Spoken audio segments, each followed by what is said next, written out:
Hey, what's up, guys? Welcome back to Sonic Academy with myself, Nate Robenheimer of Protoculture. And today we're going to be checking out a rather special EQ plugin. It's one of my favorite plugins that's been released recently, and it's an incredibly unique tool because of a specific thing that it can do. Now, as far as digital EQs are concerned, a lot of them kind of sound the same, but SplitEQ from Eventide, which we're going to be taking a look at, adds a whole nother level of complexity to the process of EQing, which really gives you some incredible tools for very fine repair work and some creative processing as well. Let's dive in. We're going to take a look at this.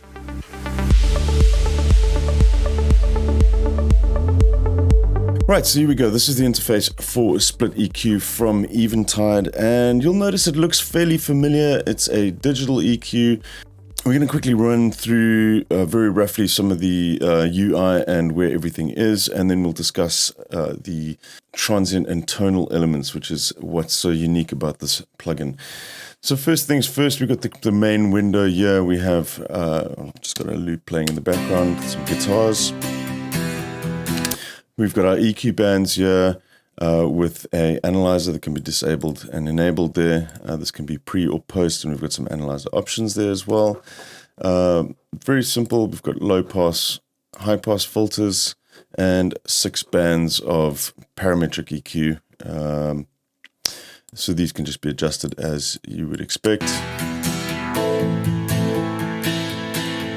Down here you can change the filter type. We can go all the way through to 96 dB slope. Q controls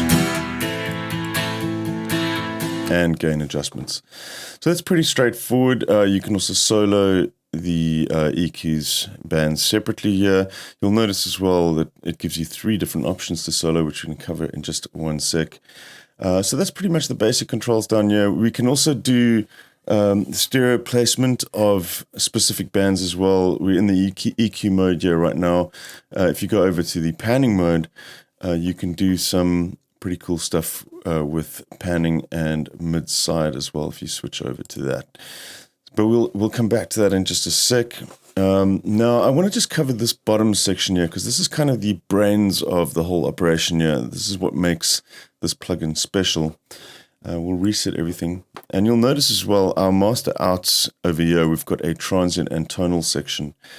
As well as panning for both of those and outputs for both of those, and then an EQ scale. The EQ scale is a bit like the Brainworks digital V3, which is a really nice feature. Once you've dialed in a sort of EQ curve, you can just use this scale command to increase it without changing any of the actual positioning of the EQ, just basically enhancing the effect, making it more apparent. But yeah, so let's get into this section down at the bottom here. So essentially this is the setup for the algorithm, the settings that is telling the plugin how to separate the transient elements of a signal from the tonal elements of a signal. And once you've done that, this is going to give us the ability to EQ those elements separately from one another. So we'll first take a listen to the transient signal. If you want to solo that, you can, like I said, solo it on a specific band here. You can either select the transients are always going to be green.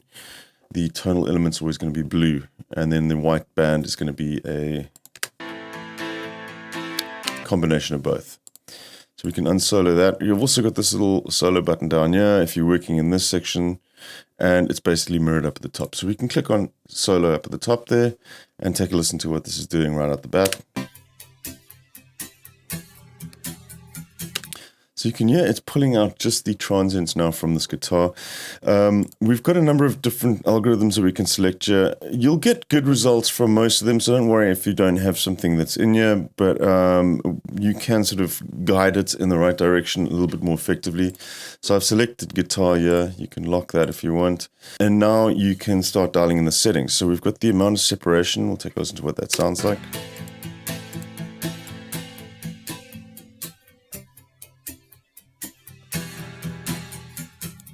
So the separation, basically, it really kind of pulls them apart a lot more. The difference between the transients and the tonal is way more apparent as you get up to 100% there. The decay, obviously, that's going to be the decay time, how long those transients are going to sound for. So we can take a listen to those. You can really just have like first little bit of them, or you can dial that up a little bit.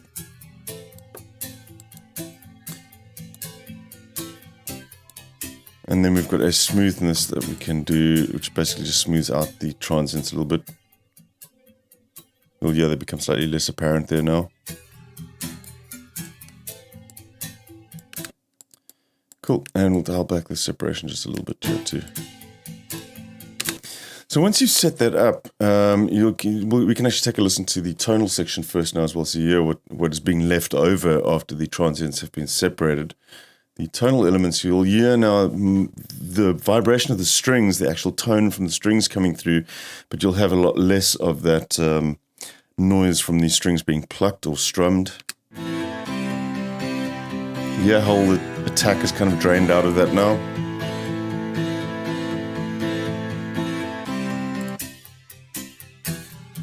And then put them back together.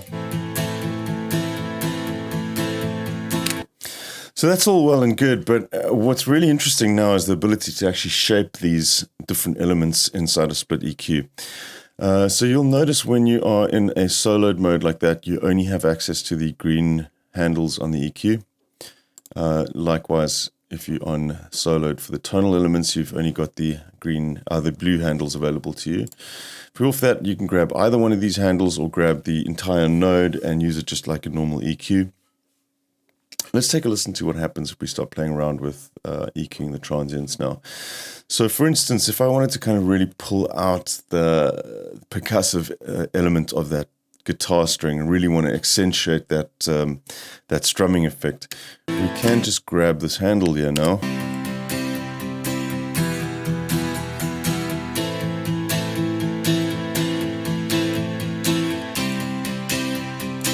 And this is a very extreme example. I'm pushing this very high, but just so you can really see what's happening here.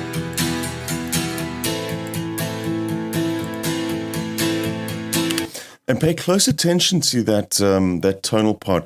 You're not getting that massive boost of this sort of, where are we at, 3.8K, that sort of high mid. You're not hearing that in the overall signal. It's just on those little plucks. You're getting that extreme boost there. So you can do some really transparent EQing with this just by doing changes to separate elements of your audio that's coming through this. Vice versa, we can pull that down. Let's take a listen to what happens if we just bring up the tonal band.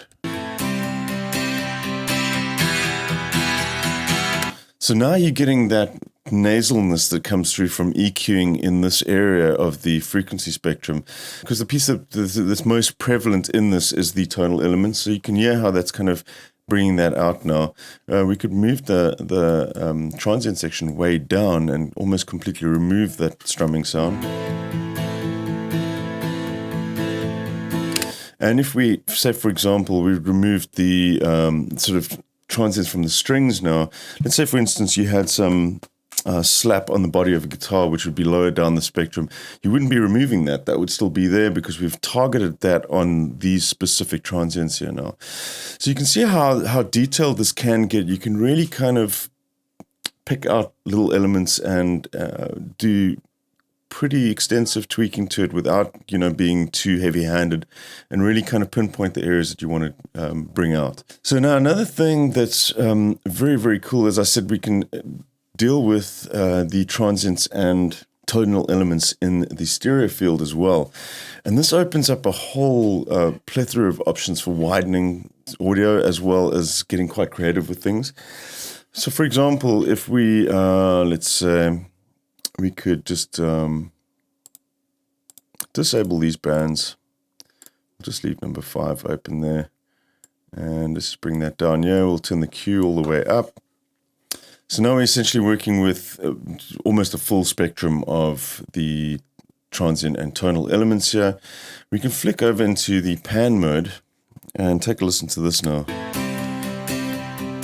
So same settings for the transient separation, but let's move the transients over to the left-hand side and we'll move the tonal elements over to the right. Take a listen to this.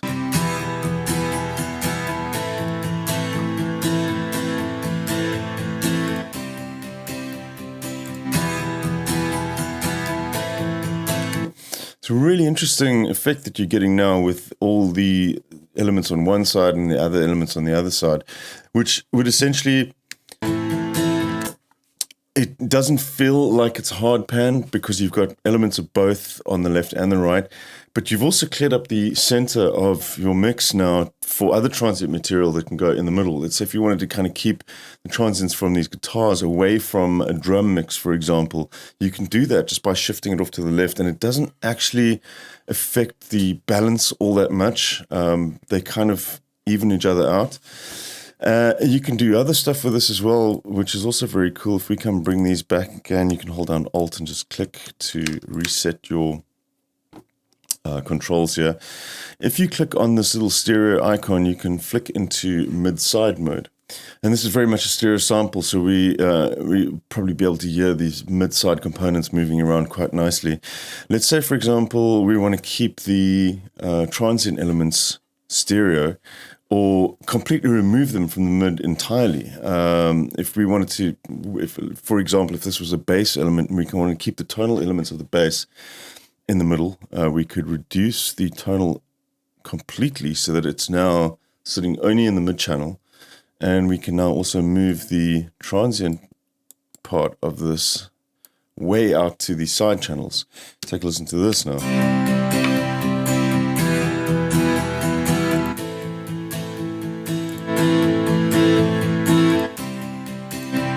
You can hear the balance is a little bit off now there because the mid side is quite a lot more prominent.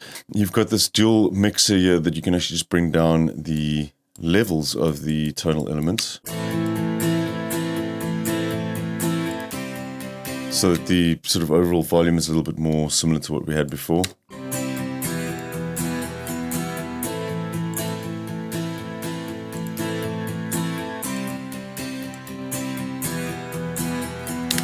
So I'll just quickly talk about a few other little ways that you can use this. So like I said, for repairing things and surgical EQing, this really is a fantastic piece of kit. Like working with vocals, for example, quite often things that you need to de-ess or pops and mouth clicks and stuff that you want to get rid of. If somebody's smacking their lips in a vocal, like kind of, it's a very transient sound that.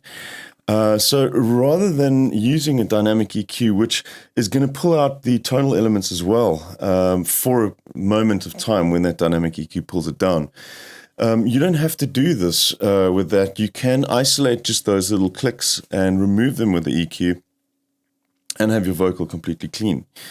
And it's very similar to something that you'd get in the tools like RX, for example, where you've got this spectral analysis going on that you can remove elements that it's trained to find in the spectrum, except this just does it in real time, and it's super intuitive and very easy to use, and you can kind of just dial it in on the fly rather than having to export to RX or go via ARA2 to SpectraLive or something in Cubase. Percussion's another place that I really like this plugin as well. I've got a kick in here which is quite dull. Let's just reset this quickly. Kind of like a techno kick, quite distorted, but quite dark as well.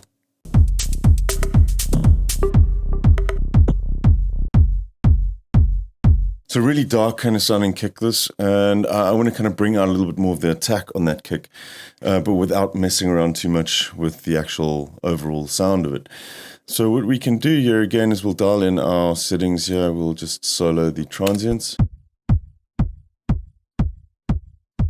And we could just bring out really just the little click in the beginning. Take the smoothing down.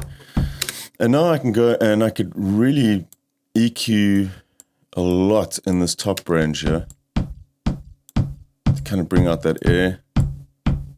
Or around here where there's a little bit more of a click there.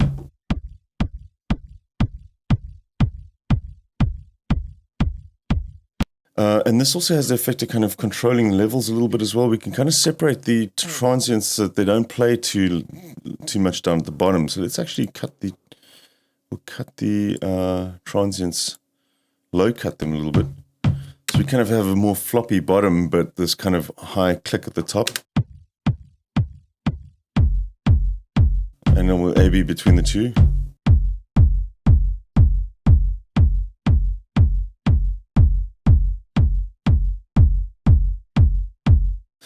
So we haven't actually messed around with the subs at all here, but we've really kind of like separated that click from the sub now and really brought out a lot more detail in the top. So another way that I'll actually use this also with kicks is if I want to get a little bit more punch out of the low end of a kick as well.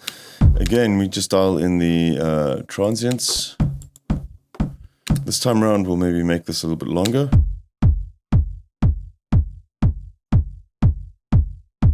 It's going to kind of function a bit like a dynamic EQ now. That EQ that we're going to apply to the transient section now is only going to sound for that first little bit of the kick. So we can add in low end without adding in low end for the full extension of the sub that's playing through.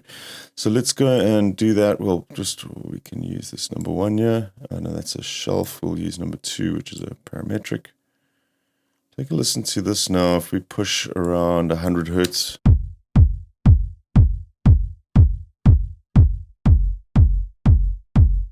And we can reduce that. And let's unsolo this.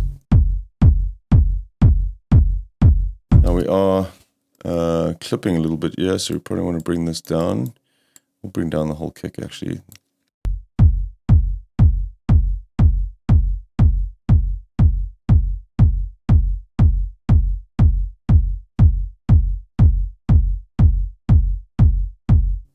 So you can kind of hear that little bit of extra thump in the bottom now. This is great for doing that. I mean, you can kind of bring that out, and if you're working with a long sort of like, let's say like an 808 kick, which has quite a long tail on it, you can pull out that thump without actually increasing the amount of sub down at the bottom on the end of the tail. So you can still have a slightly longer tail without, boosting the whole signal with an EQ like this. Another great thing that you can do with this is layering as well. Let's say, for instance, when you're working with kicks like this and you're wanting to layer something on top of it, let's say, or even a bass line, if you've got something that's a little bit more subby and tonal and you've got a mid bass on top of it, and you don't want to have the two transients interfering with each other, one of them you can actually pull the transients out in a specific place and another one boost them as well, so that the focus is on one sound that's transient heavy and the other sound doesn't lose any of its tonality, but it has less conflict between the two because you've pulled out the transients from that specific sound. I'll have a look at one more thing here. We'll just go and take off SplitEQ and let's just run this entire loop. So let's say, for example, I'm processing audio that's been bounced down already and I want to kind of make a few repairs, like maybe in a mastering situation. Let's say, for instance, again, like there's too much of that sub down at the bottom and we want to kind of tame that a little bit, but we don't want to lose the punch of the kick. So we could, this is set to full mix now, we could set this to full drum set otherwise. We'll leave it on full mix. Let's check our transient section.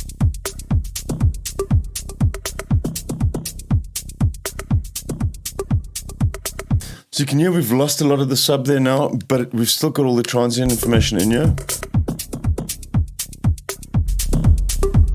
So now let's control that sub a little bit more. So what we can do is we'll take out the tonal elements, we'll add in a shelf here, and we'll bring down those slightly, and we'll maybe just, there we go.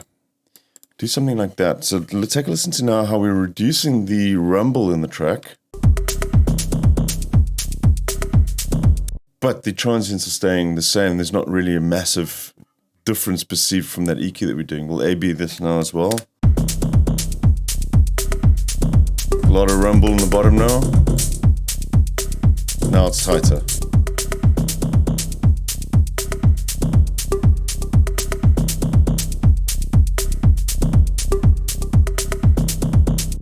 So something like that in a mastering situation, cleaning up the low end, for example, this is fantastic. There's a lot you can do with that. Same goes for, like, let's say we also want to brighten up the hi-hats in this area. We can do that without affecting any of the instruments playing in the track as well.